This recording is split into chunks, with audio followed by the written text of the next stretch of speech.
All folks, I am a day late for this, but we'll go ahead and get right to it.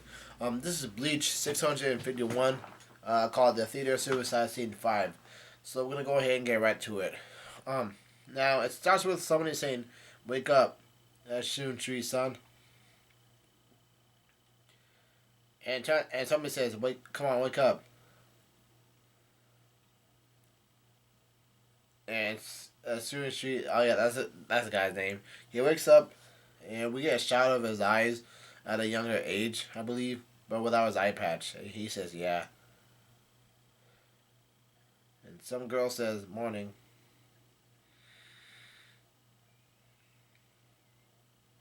And Shun Tree says, "Big sis."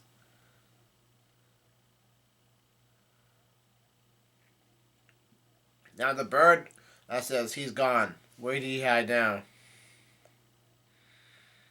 And this bird activates some sort of weird ability where he has his disc activated across his head, and it looks like it's supposed to be some type of tracker. No, no, no, that's his own head. He just looks weird as hell. He's about to open up his eyes, and he's using some kind of tracking ability. He says, huh. He says, "Huh, there, huh?" And then he says, "I see. So your Catagonia lets you hide in the shadows for quite some time." And then he says, "Well then."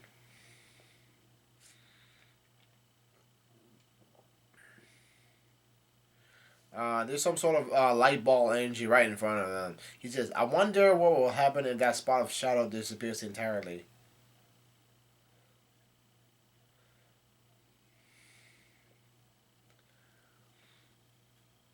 And something's about to come out of the guy's eye, nose, upper nose, and something comes out. It turns out to be a girl, and this guy says, Yuku Su," and then the scene changes towards. Different girl says, "What are you talking about? I always known Captain Yukusu was two separate entities, but this other girl says, Yukusu's my Zenpaku to ah shit, I did not know this." Oh god. And then Shunichi says, "I tell you, yes, but there's a slight error in that answer as well. Regardless, Ohana made Okyu in order to hide your Zanpaku too." And then the girl says, "This was your mother's wish." No, that's what Senchu says. And then the girl with the glasses says, "But why?"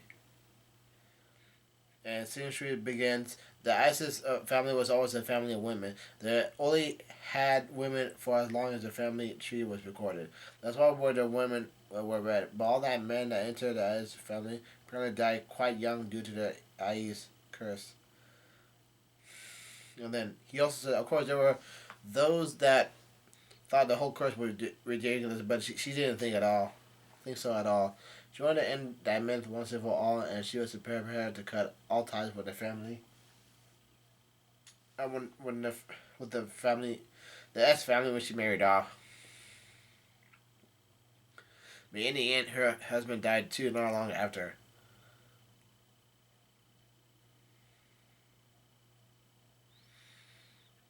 I mean, Shinsui says, "He was my brother's wife."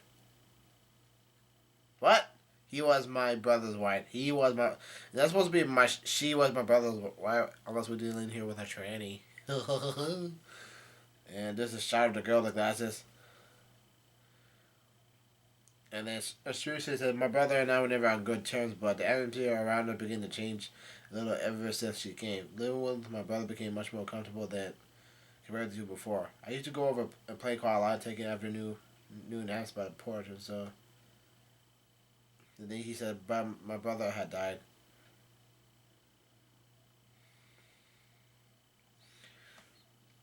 And Shireen says, "It was common practice in nobility for the bride to be returned to her original family if her husband was to pass away, cutting all ties with the family disease. So she was returned to the Ayas family."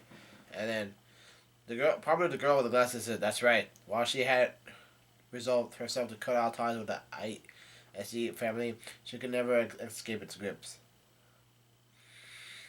And the girl with glasses also says, so it's true then. A woman in the ISE, a family can never escape the ISE curse, but it might be because of the sword. And she holds a certain sword in her hands. And Shinsui says she tried everything she could to make her daughter would not be caught by the curse. The sword was left in my care. He says I had Okuyu hide and seek, who loved hide and seek, hide the sword from me. And this is a shot of the girl. This is another shot of the girl. And there's this panel where the girl is about to grab the sword, and that was a part of the flashback. Now, here comes the scene where the bird is about to eat up the girl with the glasses, and the guy says, "Are you seriously going to come out from that tiny shadow?" And the girl with glasses gets cut, and she says, "I know." Now, when we're going into another flashback, she she says that you really didn't want to pass the sword back to me, and that is for my own good. And there's the shot of the guy. There's a panel of him.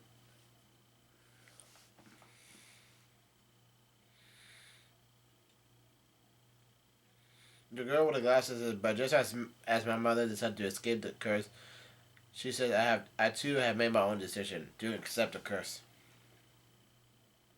And there's a shot of the guy. And she says also, even if I accepted the curse, I would.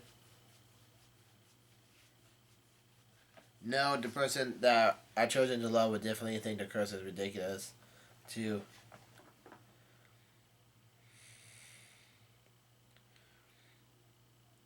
And then she also said, I feel that he says so while smiling.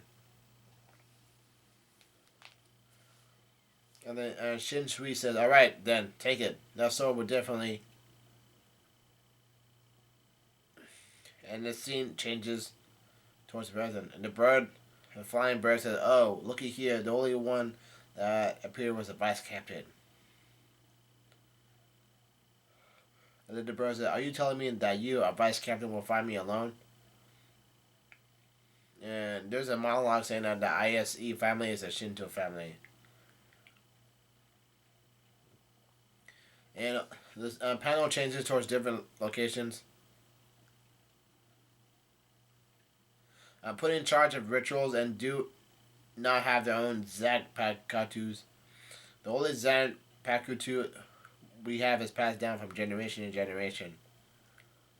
It looks like she's taking the sword out of the bag. Also, it is a bladeless sword that's sole purpose for rituals we hold. This sword is a sword that cannot kill a man, but when faced with a god, its divine power is said to be strong enough to scatter any heavenly being it touches. Its name is Holy Sword Hang Yukutin. Yep, and she pulls out the swords. That's it. That's it. It's over. That's the end of Bleach, chapter 651.